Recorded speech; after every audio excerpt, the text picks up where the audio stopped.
Hello dear students, welcome back again. And আজকের এই টিউটোরিয়ালে তোমাদের জন্য নিয়ে এসেছি এসএসসি পরীক্ষার্থী 2022 সালে যারা পরীক্ষার্থী তাদের জন্য ট্যাগ কোয়েশ্চেন। আজকে আলোচনায় থাকবে ট্যাগ কোয়েশ্চেন কি, ট্যাগ কোয়েশ্চেন কেন এবং ট্যাগ কোয়েশ্চেনের গুরুত্বপূর্ণ কিছু নিয়ম যা দেখলে তোমরা নিশ্চয়ই উপকৃত হবে এবং আশা করি বোর্ড পরীক্ষার ট্যাগ কোয়েশ্চেন 5টি সেন্টেন্সের মধ্যে 5টি সেন্টেন্সই তোমরা সম্পূর্ণ করতে পারবে। তাহলে আর কথা নয়, চলো আমরা আজকে আলোচনা করব ট্যাগ কোয়েশ্চেন। তাহলে আমরা জেনে নিই ট্যাগ কোয়েশ্চেনটা কি। আসলে ট্যাগ শব্দের অর্থ হচ্ছে জুড়ে দেওয়া। আর এই ট্যাগ কোয়েশ্চেন হচ্ছে এমন একটি প্রশ্ন যে প্রশ্নটি কোনো একটি স্টেটমেন্ট একটা সেন্টেন্সের সাথে জুড়ে দেওয়া হয়।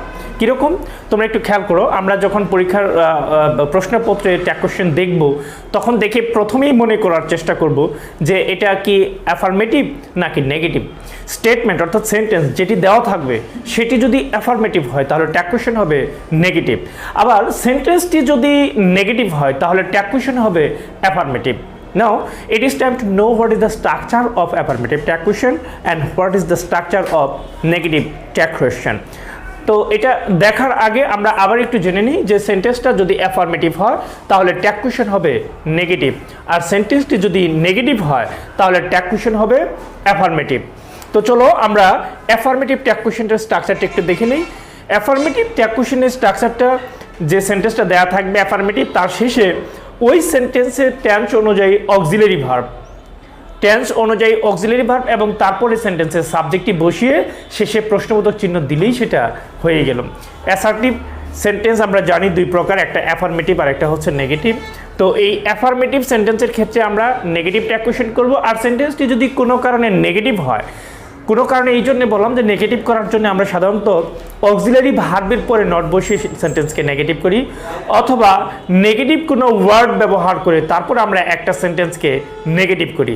তো এক্ষেত্রে যদি সেন্টেন্সটি নেগেটিভ হয় আমাদের ট্যাগ কোয়েশ্চেন করতে হবে অ্যাফার্মেটিভ, আর সেন্টেন্সটি যদি অ্যাফার্মেটিভ হয় তাহলে ট্যাগ কোয়েশ্চেন করতে হবে নেগেটিভ, অর্থাৎ একটা আরেকটার বিপরীত। সেন্টেন্সটা অ্যাফার্মেটিভ তো ট্যাগ কোয়েশ্চেন নেগেটিভ, আবার সেন্টেন্সটা নেগেটিভ তো ট্যাগ কোয়েশ্চেন হবে অ্যাফার্মেটিভ। আর অ্যাফার্মেটিভ ট্যাগ কোয়েশ্চেনের স্ট্রাকচার আমরা দেখলাম অক্সিলারি ভার্ব প্লাস সাবজেক্ট ওই সেন্টেন্সের, আর নেগেটিভ ট্যাগ কোয়েশ্চেনের গঠনটা হচ্ছে অক্সিলারি ভার্বের সাথে নটের সংক্ষিপ্ত রূপ প্লাস সাবজেক্ট। এই হচ্ছে আমাদের অ্যাফার্মেটিভ ট্যাগ এবং নেগেটিভ ট্যাগ কোয়েশ্চেনের গঠন। আমরা একটু উদাহরণ দিয়ে একটু দেখি। দেখো, দে আর প্লেইং, তারা খেলছে। এটা আমরা দেখে বুঝতে পারি যে the sentence is affirmative sentence because there is no or any negative word. এখানে কোনো নেগেটিভ ওয়ার্ডই নাই, দে আর প্লেইং, তারা খেলছে, সুতরাং অ্যাফার্মেটিভ সেন্টেন্স। তো সেন্টেন্সটা অ্যাফার্মেটিভ হলে ট্যাগ কোয়েশ্চেন কী হবে? Negative, right? তাহলে এই নেগেটিভ ট্যাগ কোয়েশ্চেন করতে গেলে আমাকে স্ট্রাকচার অনুযায়ী অক্সিলারি ভার্ব দিতে হবে, তারপর নট অর্থাৎ নটের সংক্ষিপ্ত রূপ অ্যান অ্যাপোস্ট্রফি টি এটা দিতে হবে, তারপর সাবজেক্টে দিতে হবে। এখানে দে আর প্লেইং এই সেন্টেন্সটা হচ্ছে প্রেজেন্ট কন্টিনিউয়াস টেন্স, আর তোমরা দেখতেই পাচ্ছ এই আরটা হচ্ছে কন্টিনিউয়াস টেন্সের অক্সিলারি ভার্ব, প্রেজেন্ট কন্টিনিউয়াস টেন্সের অক্সিলারি ভার্ব। সুতরাং অক্সিলারি ভার্ব যেহেতু আর আছে, নিয়ম অনুযায়ী আমি আরটা বসালাম, এর সাথে নটের সংক্ষিপ্ত রূপ দিয়ে দিতে হবে অ্যান অ্যাপোস্ট্রফি টি, হয়ে গেল কি আরন্ট। তারপর সাবজেক্ট আছে দে, আমি এই সাবজেক্টটি বসিয়ে দিলাম, তাহলেই হয়ে গেল ট্যাগ কোয়েশ্চেন। একদম ইজি, সিম্পলভাবে চিন্তা করো, তোমাদের কাছেও সিম্পল লাগবে। আবার সেন্টেন্সটা যদি নেগেটিভ হয়, যেমন he is not reading, here you notice that this not has been used here after the verb is.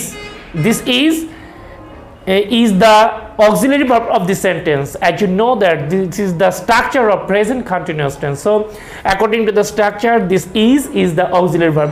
এবং নট থাকার কারণে আমরা কনফার্ম হতে পারি যে এই সেন্টেন্সটি হচ্ছে নেগেটিভ সেন্টেন্স। সো নেগেটিভ সেন্টেন্সটা যদি থাকে তাহলে আমাদের ট্যাগ কোয়েশ্চেন করতে হবে অ্যাফার্মেটিভ, এবং অ্যাফার্মেটিভ ট্যাগ কোয়েশ্চেন করতে আমাদেরকে অক্সিলারি ভার্ব ব্যবহার করতে হবে এবং তারপরে সাবজেক্ট ব্যবহার করলেই হয়ে যাবে।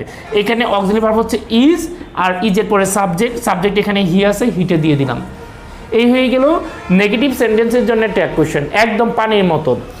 কিন্তু অনেক সময় সমস্যা হয় যখন সাবজেক্টটা কোনো নাউন থাকে, সাবজেক্টটি যদি কোনো নাউন থাকে তাহলে সেক্ষেত্রে কিন্তু আমরা ট্যাগ কোয়েশ্চেনের যে সাবজেক্টটি বসবে সেই জায়গায় কিন্তু নাউনটি বসাইতে পারবো না। সেখানে আমরা জানি যে নাউনের একই সেন্টেন্সে দ্বিত্ব হয় না, মানে দুইবার ইউজ হয় না, রিপিটেশন হয় না। To avoid this repetition we use pronoun and যদি তোমরা মনে করো সুমন তৃতীয় সেন্টেন্সটার ক্ষেত্রে সুমন ওয়াজ কামিং, এখানে এই যে সুমনটা হচ্ছে একটা noun subject. According to the structure we may confirm that this sentence is affirmative form, so the tag question will be turn into negative. And negative tag question, you know that after auxiliary verb, that means here auxiliary verb was, I will use an apostrophe, that is the short form of not, wasn't.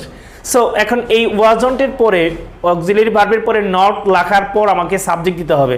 Subject এখানে সুমন আছে, আমি একটু আগেই বললাম যে সুমনটি noun, এবং একটা noun একটা সেন্টেন্সে দুইবার ব্যবহার করা হয় না, তাহলে সুমনের প্রোনাউন যেটা সেই প্রোনাউনটা আমরা এখানে লিখব। অর্থাৎ Suman was coming, wasn't Suman না লিখে আমরা লিখব হি, যেহেতু ছেলে মানুষ সুমনের পরিবর্তে প্রোনাউন হি বসে, ছেলে মানুষের পরিবর্তে প্রোনাউনটা হি বসে। তাহলে আমরা এখান থেকে কি শিখলাম যে ট্যাগ কোশ্চেনে আমরা at the very beginning A we will notice that whether the sentence is affirmative or negative. আমরা দেখবো যে সেন্টেন্সটা অ্যাফার্মেটিভ নাকি নেগেটিভ, এটা দেখবো কোনটা। If you find the affirmative sentence in statement, then you should keep in mind the tag question will be turn into negative tag, and I have already described that the structure of negative tag question is auxiliary verb plus an apostrophe t plus subject, and if you find the negative sentence, negative statement, then the tag question will be turned into affirmative, and the structure of affirmative tag question is very easy, as you know auxiliary verb plus subject, then note of interrogation, that is the structure of affirmative tag question. So এটা আমরা এই দুইটা বিষয় খেয়াল করলাম, এবং যখন সাবজেক্টটা কোনো নাউন হবে তখন ট্যাগ কোয়েশ্চেনের জায়গায় যে সাবজেক্টটি আমরা বসাবো সেই সাবজেক্টটি অবশ্যই আমরা প্রোনাউন করে বসাবো। তাহলে এই সাবজেক্টগত কিছু জটিলতা আমাদের আরো আছে, সেই জটিলতাগুলো নিয়ে তোমাদের সাথে কথা বলবো।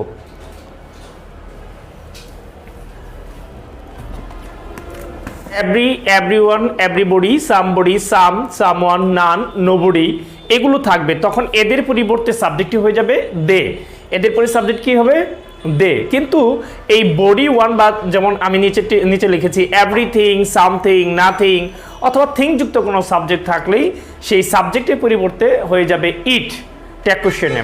তাহলে আমরা এদের এইরকম করে যদি একটা উদাহরণ দিই তোমাদেরকে, যেমন ধরো every mother loves her child, প্রত্যেক মা তার সন্তানকে ভালোবাসে। Every mother loves her child, এখানে একটুখানি জটিলতা যেটা স্টুডেন্টদের বাছে, দেখো লাভের সাথে এস যুক্ত আছে, এস যুক্ত থাকলে সাধারণত আমরা সেটাকে মনে করি যে সাবজেক্টটা সিঙ্গুলার। আমাদের এখন ভার্বের নিয়মেও কিন্তু আছে যে এভরিওয়ান এগুলো থাকলে সাবজেক্টটা সিঙ্গুলার হয়ে যাবে। For being subject singular the verb has been taken here with S, এখানে ভার্বের সাথে এস যুক্ত হয়েছে। এখন ট্যাগ কোশ্চেন করার ক্ষেত্রে আমাদের মনে হতে পারে যে এস বা ইএস থাকলে তো আমরা ডাজ নিয়ে আসি, এখানে বোধহয় ডাজ বসবে, কিন্তু আসলে ভার্বটা কি বসবে সেটা যেমন নির্ভর করে সাবজেক্টের উপরে, এখানেও আমি ডু বা ডাজ আনবো কিনা সেটাও নির্ভর করবে সাবজেক্টের উপরে। যেহেতু তোমাদেরকে একটু আগে বললাম এভরি যুক্ত থাকলে তার পরিবর্তে সাবজেক্টটা দে হয়ে যাবে, সুতরাং দের সাথে কিন্তু ডাজ বসে না, দের সাথে ডু বসে। এই জন্য এখানে এস থাকা সত্ত্বেও আমরা এখানে দের কারণে সাবজেক্টের কারণে ডু বসাবো, আর সেন্টেন্সটা যেহেতু অ্যাফার্মেটিভ এই জন্য নটের সংক্ষিপ্ত রূপে এখানে দিয়ে দিলাম। তাহলে হয়ে গেল ডোন্ট, ডোন্টের সাথে এই এভরি মাদার এটার প্রোনাউনটা আমরা নিয়ম অনুযায়ী দে বসাতে পারি, হয়ে গেল আমাদের ডোন্ট দে। এটা হয়ে গেল every mother loves her child, এটা ট্যাগ কোশ্চেন ডোন্ট দে। একইভাবে আমরা যদি এই থিং যুক্ত সাবজেক্টের কথা বলেছিলাম, যেমন everything is fair in love and war, love and war, যুদ্ধক্ষেত্রে এবং ভালোবাসার ক্ষেত্রে সব কিছুই সুন্দর, যুদ্ধক্ষেত্রে এবং ভালোবাসার ক্ষেত্রে সব কিছু ঠিক আছে। এখানে everything THING, everything, everything is fair in love and war, এখানে এই এভরিথিং থাকার কারণে কিন্তু এই আমাদের সাবজেক্টটা হয়ে যাবে ইট, অর্থাৎ এখানে সেন্টেন্সটা অ্যাফার্মেটিভ হয়ে যাবে ইজন্ট, সাবজেক্ট এভরিথিং এর কারণে হয়ে যাবে ইট, ইজন্ট ইট। তাহলে এই হলো আমাদের এভরিওয়ান, এভরিবডি, সামবডি, সামওয়ান, নান, নোবডি। তোমাদেরকে আরেকটা জিনিস বলে রাখি, এই যে নান কিন্তু নেগেটিভ ওয়ার্ড, নোবডি কিন্তু নেগেটিভ ওয়ার্ড, এগুলো যখন কোনো সেন্টেন্সে থাকবে তখন কিন্তু ট্যাগ কোশ্চেন করতে হবে আবার অ্যাফার্মেটিভে। কারণ কি? কারণ হচ্ছে সেন্টেন্স নেগেটিভ হলে ট্যাগ কোশ্চেন অ্যাফার্মেটিভ, ঘুরে ফিরে কিন্তু কথা এক জায়গাতেই যাচ্ছে। এই হলো অ্যাসার্টিভ সেন্টেন্সের সংক্ষিপ্ত নিয়মে তোমাদের কিভাবে ট্যাগ কোশ্চেন করতে হয়। এবার আমরা একদম আরও সংক্ষেপে ইম্পারেটিভ সেন্টেন্সের নিয়ম। দেখো ইম্পারেটিভ সেন্টেন্সের ক্ষেত্রে আমরা একদম সহজভাবে জানবো এই জন্যে যে এখানে কিছু কিছু টেকনিক আছে। শুধু একটা জিনিস মনে রাখো, লেটস অথবা লেট আস, লেট আসের সংক্ষিপ্ত রূপই কিন্তু হচ্ছে লেটস। হ্যাঁ, তো লেটস বা লেট আস এটা থাকলে আমরা কিচ্ছু দেখবো না, যে কোশ্চেনে সরাসরি শ্যাল উই ব্যবহার করব। কি ব্যবহার করব? শ্যাল উই ব্যবহার করব। যখন আমরা লেটস থাকবে, লেটাস থাকবে, এই দুটো যখন থাকবে তখন আমরা শ্যাল উই ব্যবহার করব। বাদ বাকি সব ইম্পারেটিভ সেন্টেন্সের ক্ষেত্রে আমরা উইল ইউ ব্যবহার করব। অন্য সব ক্ষেত্রে উইল ইউ ব্যবহার করবে। এখানে আর কোনো কিছু নাই অন্য সব ক্ষেত্রে। একটু বোঝার চেষ্টা করো, দেখো একদম very simple. Let us play, চলো খেলি। লেট আস প্লে, চলো খেলি। যদি কখনো এরকম ধরনের সেন্টেন্স থাকে, লেট আস থাকলেই আমরা বলেছি শ্যাল উই। কিন্তু লেট হিম প্লে কথার কথা, লেটের পরে আজ না থেকে অন্য কোনো ব্যক্তিবাচক অবজেক্ট যদি থাকে, লেট হিম প্লে, হ্যাঁ, তাহলে এখানে কিন্তু উইল ইউ হবে। Will you, let him play, will you. তাহলে আমরা লেটাস থাকলে শ্যাল উই, আর বাদ বাকি সব ক্ষেত্রে উইল ইউ ব্যবহার করব। এভাবে আমরা ইম্পারেটিভ সেন্টেন্সকে যদি চিনতে পারি, অবশ্যই তো আমাদেরকে জানতে হবে ইম্পারেটিভ সেন্টেন্স। ইম্পারেটিভ সেন্টেন্স থাকলে সেখানে হয় শ্যাল উই অথবা উইল ইউ, এই দুইটা দিয়ে আমরা ইম্পারেটিভ সেন্টেন্সে যত ট্যাগ কোয়েশ্চেন আছে এগুলো করতে পারবো। যদি তোমাদের বোধগম্য না হয়, আমি যা বললাম এগুলো আবার একটু প্রয়োজনে ভিডিওটা প্রথমে এনে তারপর আবার একটু শোনার চেষ্টা করো। আশা করি প্রাথমিক স্টেজের শিক্ষার্থী যারা আছে তাদের জন্য এই ক্লাসটি অবশ্যই কাজে দিবে। আর অ্যাডভান্স লেভেলে যারা রয়েছে তাদের জন্য পরবর্তী ট্যাগ কোয়েশ্চেনের উপরে অ্যাডভান্স লেভেলের আরেকটি টিউটোরিয়াল থাকবে। তো ধন্যবাদ সবাইকে।